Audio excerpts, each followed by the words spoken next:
Netflix has a new, monstrous story to tell. In 1950s Wisconsin, Ed Gein lived quietly on a decaying farm, hiding a house of horrors so gruesome it would redefine the American nightmare. Driven by isolation, psychosis, and an all-consuming obsession with his mother, he committed crimes that would haunt Hollywood for decades. The third and most harrowing installment of Ryan Murphy and Ian Brennan's anthology series. Watch Monster, the Ed Gein story, October 3rd, only on Netflix.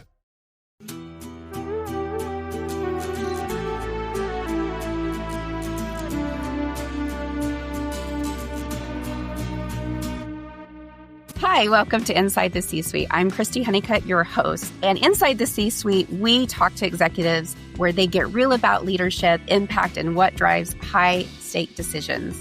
Today, I'm honored to have Jocelyn King, the CEO of Virgil HR, on our show. Virgil HR is a compliance SaaS product that helps HR professionals stay compliant and keep their noses clean. Jocelyn is a proud graduate of Georgetown and is a DC native. I really butchered that. But Jocelyn, anything else that you want to share with our audience today? Oh, well, Christy, thank you so much for having me. I really appreciate it. And I'm incredibly honored to be on your show. So wanted to start off with that straight off the bat. But yeah, I started Virgil HR about 3.5 years ago. Prior to starting the company, I was an HR practitioner as well. My last role, I was a VP of HR for a very large international technology company, and was responsible for the workforce in North America. And we were hiring very quickly, too quickly, I think. And it was so hard tracking and complying with employment and labor laws, particularly at the state and local level. So we're on Google, we're talking to lawyers. It's either really time consuming or it's really expensive. And I thought, there's got to be a better way for HR to do this. I'd worked in tech most of my career, so I kind of took the little bit that I'd learned from some engineering leaders that I'd had an opportunity to work with. And yeah, we built an MVP and then kind of took it from there. And it's funny. I can't tell you the number of times that I've heard this following phrase from HR leaders. Well, I'm not an attorney, however, right? It's just always, it's always such a struggle because you're in HR, so you want to do the right thing for your people. You don't know the laws. They change every day, every which way. And there's not a really a good place or a safe place to go. And oftentimes HR leaders are having to tap outside legal, which can be very costly. So this is super exciting for our industry, and what a beautiful soul to lead the charge to help our community in that way. But I'm really curious, Jocelyn. So I met you at HR Tech last year, one of my favorite meetings. I just fell madly in love with the human you are. It's got to take a lot of grit to take a venture-based company from the ground up. Like, what do you attribute to your success today? I feel like my parents prepared me for resiliency at a very young age. I'm one of 7 kids. There was a lot of bullying and fighting going on, so I learned quite a bit about grit and resiliency just growing up in my childhood from my parents, who also were really resilient in kind of their adventure as well. So that's where a lot of it comes from. And then it's interesting because I kind of find myself gravitating more toward people in my life who are a bit similar in that regard. Like my husband, for example, one of the most resilient people I've ever met. And I learned so much from him every single day. And there were definitely times when building this company that I wanted to quit, that I wanted to just flop on the ground and cry. There were some hard days, and he really got me through it. I love that. One of the things that I think about, I've heard this, I'm sure you have too, the term about you are as strong or as weak as the people around you, right? It's usually like the 5 closest people around you. So as you built this baby giant that's going to go on and do things above and beyond where you are today, are there people in your journey that really helped you, good and bad? Maybe you saw things that you didn't want to do, or they were really in your corner and helped you see things with a different perception to get to where you are? Yeah, I had some amazing advisors and mentors throughout this journey. I mean, and well before Virgil as well. It's interesting because some of the mentors in my life who I've had for years, old bosses of mine that I, become close to and just kind of kept in touch with throughout my career, a lot of them ended up becoming very involved in some way or another with the company, either as fractional support, as an investor, as somebody assisting with day-to-day management, like whatever it was, I was getting a ton of help from them. But I also had, and it's interesting because through this process, it became so clear to everybody involved just how incredibly supportive all of my investors were as well. We did have venture capital backing, but we also had a lot of friends and family, a lot of angels. And a lot of them are people that I knew really well and didn't want to fail. Mm. And I think that was also a driving factor is I really didn't want to fail them. And so that's kind of why you keep getting up and you keep doing it every day. But yeah, I was just so fortunate to have had an amazing group of people constantly supporting me. And I find that your tribe attracts your vibe, right? And I have met some of your employees and they're phenomenal and that they echo your praises, which is beautiful. Is there a practice that you have with your organization now or that you've had to kind of pull the team together and motivate and elevate and show them that appreciation? Do you have any rituals or practices around that? You know what? When I was an HR practitioner, like all day long, putting that stuff together, that was my bread and butter. That was my job, was getting people to work together. Starting the company, I hired people who I thought were going to be a really good culture fit, who I thought would be hardworking and gritty and understand what it means to be with a startup, but also kind of the rewards that come with it too. But at no point in time did I, as an HR professional, ever create any intention around a ritual or anything like that. And I think, Christy, it was mostly because there were times when I just felt like I was trying to keep my head above water. And so, if anything, what really happened was I leaned really heavily on my team to be autonomous and independent and make good decisions and, be trustworthy and loyal, like all those things. Again, I know I keep going back to this, but like, I'm just so lucky, that I've had a group of people like that working with me. Well, just the way you talked about your angel investors, I could almost see them with wings and halos, right? So it does feel like a lot of people have kind of come around and hugged and approached what you're doing, which is super beautiful. If we look back, because you've accomplished such greatness as a female leader and a CEO of a company, are there traits that you attribute to your success? I mean, grit, I think clearly is one that you have, but are there any other traits? Yeah, I think relationship building is a big one. It's important to build strong relationships with your investors, get their trust, with your partners, with your employees, anybody you're interacting with. Actually, the questionnaire you sent me made me think about this. My very first job, I worked for a company that had a spectacular performance and talent development program. And maybe within my first 90 days, it assigned me 2 strengths and a weakness off of their set of leadership traits that they would expect from you. And my boss told me that my weakness was communicating effectively. And I thought, how is it possible that communicating effectively would be my weakness? I'm a philosophy major, How is that even possible? And she'd said, no, it's the way you speak to people. You're hurting their feelings. And you need to learn to tailor your message to your audience because you are so direct because you're just trying to get stuff done that you're not thinking about how certain personalities accept that type of communication. And so I became obsessed with this idea, right, of tailoring my message to my audience until it became a strength, really. And so I would attribute that massively to the success that we've had is the ability to build those relationships and get buy-in from people. There were a lot of investors, for example, that really took a leap of faith with us really early on. Like, for example, Sherm Labs, we're the youngest company they've ever invested in. And they saw a lot of potential there and liked that it was founded by an HR practitioner and all that. So the relationship building piece and tailoring your message to your audience is definitely a critical bit. And then I also think that I just don't accept no for an answer. It drives my husband insane. It drove my parents insane too, for that matter. But I do have a hard time with that. I definitely kind of follow this mantra of find your way or make one. Mm. And I think that that's helped me be really successful. Find your way or make one. I love the Jocelyn King mantra that works for me. I heard one a long time. It's always stuck with me. I love Oprah. I'm a big Oprah person. But she said once you get 50% of everything you ask for. I think I might have been in my late 20s when I heard this, but it just stuck with me. And I think about my dad when I was a little girl. He said, "Oh, you should have been an attorney." Because every time I would come in with something I wanted to do, I would think of like outlandish things above that I could ask and kind of wear him down to get to what I really wanted. So when I heard that thing from Oprah about you get 50% of everything you ask for, I think it's very much aligned to your I don't like no's.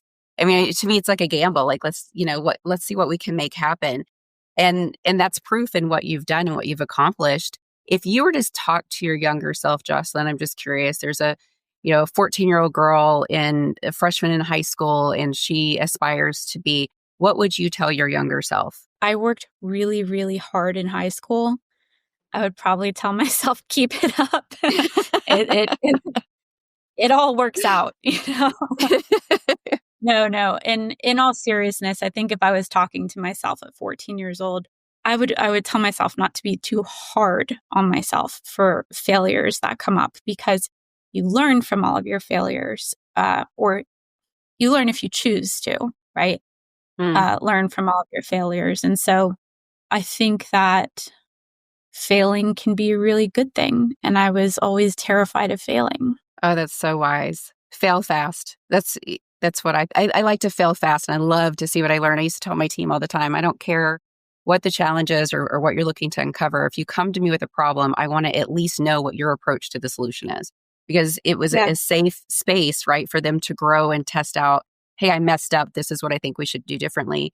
And we used to have, when I was at Korn Ferry years ago, we used to have a weekly roundtable where I would ask people, how did you F up this week? What did you learn from it? And what value does that bring to the team? And so it was it gave them allowance to mess up, but own it. And I think for me personally, I can always handle anybody that owns it as long as they know how to forward progress and like what came out of that result. Do you have a story or an example of a time that you fell hard and what you took away from that? You're tricking me, Christy, because I told you I didn't have an answer for that. I think your answer is what mine was, which we should have been in politics, because it was very, very flyby and political. Yeah. It was, yeah. So actually with Virgil, I had been working with a potential venture capital firm that was a potential investor. And they were really excited. We were still so new. We hadn't even released the product yet. But they were pretty early stage and they were interested in what we were doing. It kind of fell outside of their thesis, but they were still very interested in what we were doing.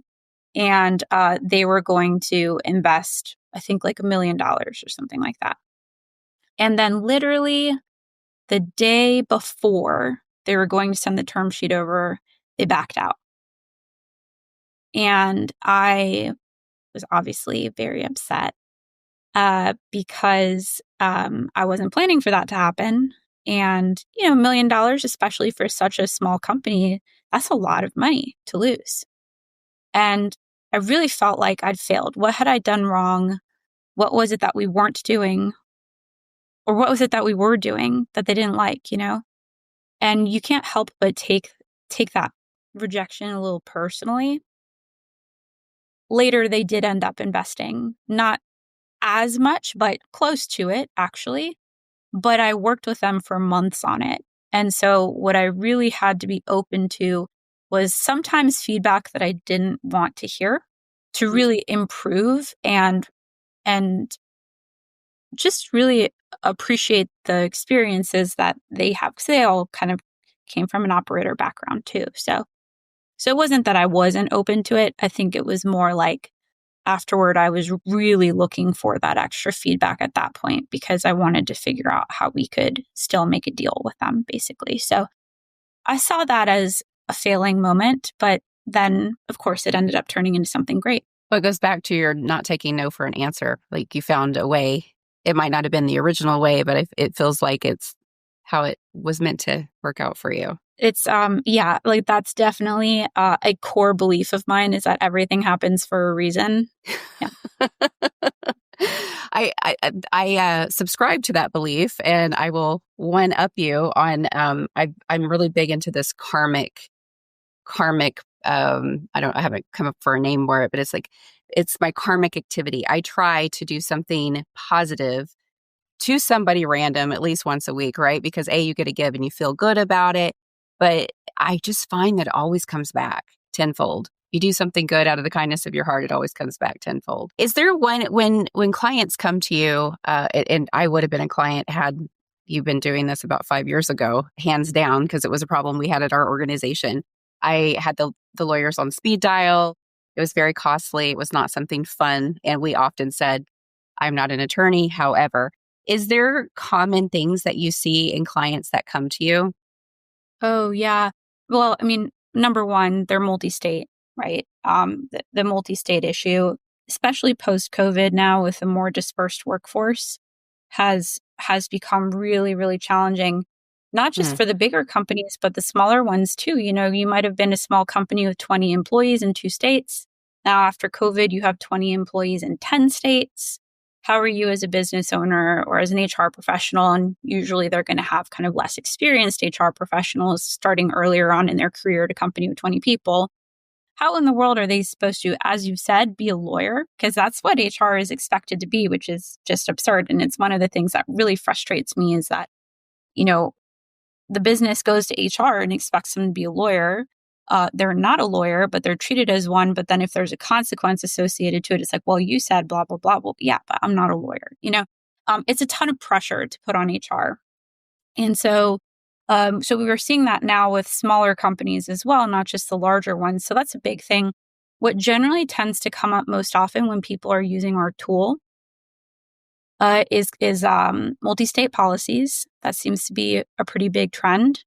And then there are a few key areas like leave. Leave is becoming more and more complicated as states continue to pass their own laws and localities are passing their own laws. Minimum wage is becoming really hard to track. Pay transparency is another piece that's just confusing for people. You know, like, well, if I do business in Ohio and I post this and it's remote and someone in California sees it, do I have to be following California pay transparency laws? You know, it's really confusing stuff. And so we see a lot of that along with some reasonable accommodations too. And what we're seeing with reasonable accommodations is more accommodations at home where people are working rather even than in the workplace. That's interesting. It's SHRM obviously put out the top 5 things they're watching. And one of the ones that caught my attention was around the multi-generational workforce and how a lot of us are caught between raising children and taking care of parents that are aging and some of the things that are coming into play with that. And I know organizations are having a hard time navigating this. Nothing's changed. It's always been the same. HR, like you, I like to elevate HR and in leadership because I realize that their perception of what they do is actually, they have a bigger impact than the perception of what they do. But again, they're not counselors and they're not attorneys. And there's just so many things that are outside of their scope. You know, you got talent acquisition that's attracting candidates in, and then you've got the managers that should help retain them, but HR somehow ends up in the middle, kind of managing the muck in and out both sides. So it's great that your technology has something that can help these individuals. And I definitely am going to sing your praises. So if there's anybody out there that is struggling with this, and I know you are because I have struggled with this, Jocelyn and Virgil HR are definitely the place that you need to go. And we'll link everything down below and all of the websites and your social and wherever you want people to connect with you. I would encourage them to do so. So Jocelyn, tell me really quick, because I know you've hopefully, because I met you on tour at some conferences, what's on the plan this year for conferences and where would people have a chance to get to meet you live? We've been to HR West. We've been to Transform, one of my favorite conferences. We're going to SHRM Annual and HR Tech. So I will see you hopefully, at Transform, HR Tech. Wait, did you say are you going to SHRM, Tennessee or no? No, SHRM Annual in San Diego. Wish you could go to Tennessee. They're having a big cowboy boot scoot night. Ooh, fun. All right. So I'm going to throw some fun questions at you because I think it's nice to get to know the human behind the leadership. Cats or dogs? Dogs, 100%. Okay. So if you were an animal, what kind of animal would you be? Probably a dog. I love dogs. I would definitely be a dolphin. I am a little water baby.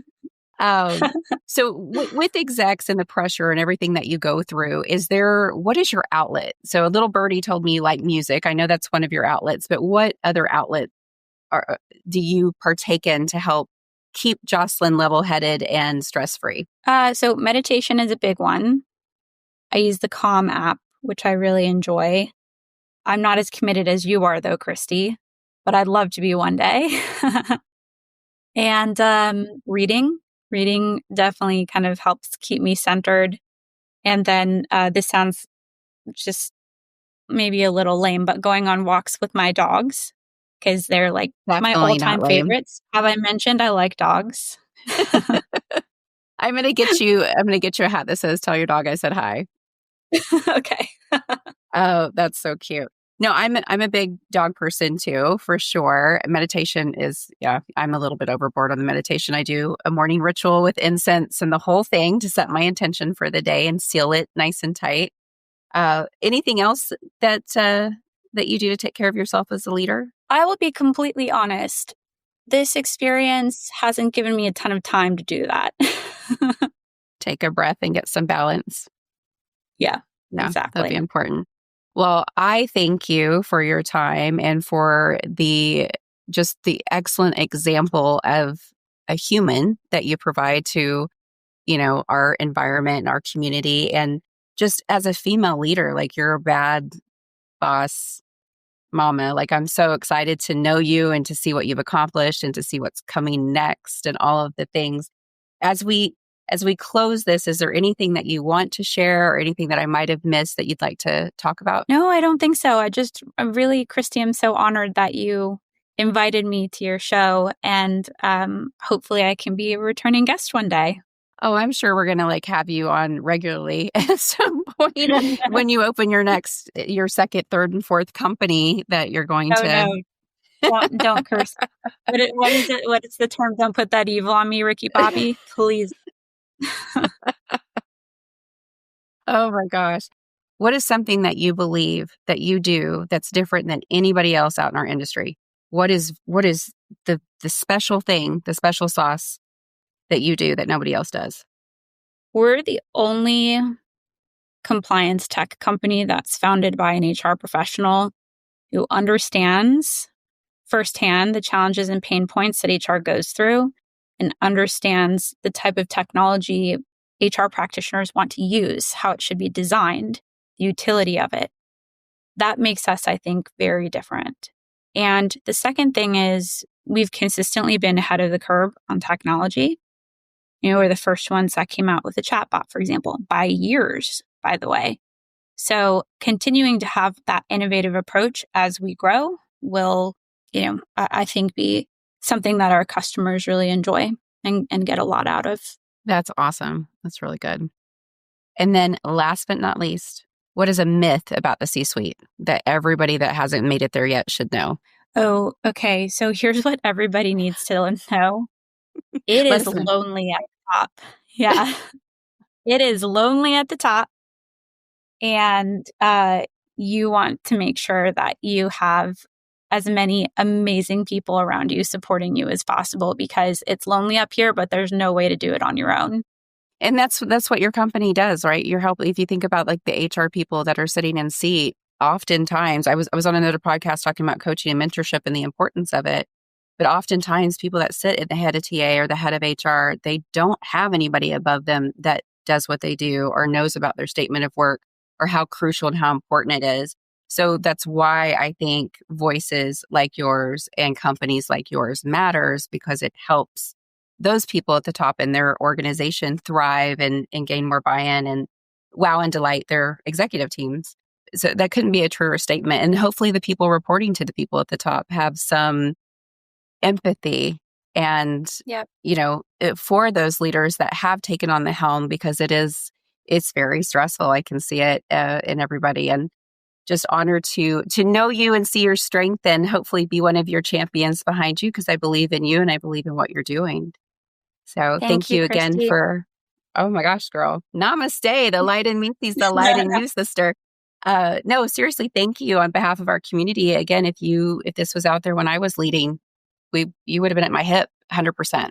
Thank you. I appreciate that. Hopefully everyone has enjoyed this spirited conversation with Jocelyn King, corporate baddie. And, like, subscribe. We're going to have some more guests on. Get to know Jocelyn and her team. She will not do you wrong. Thanks, everybody.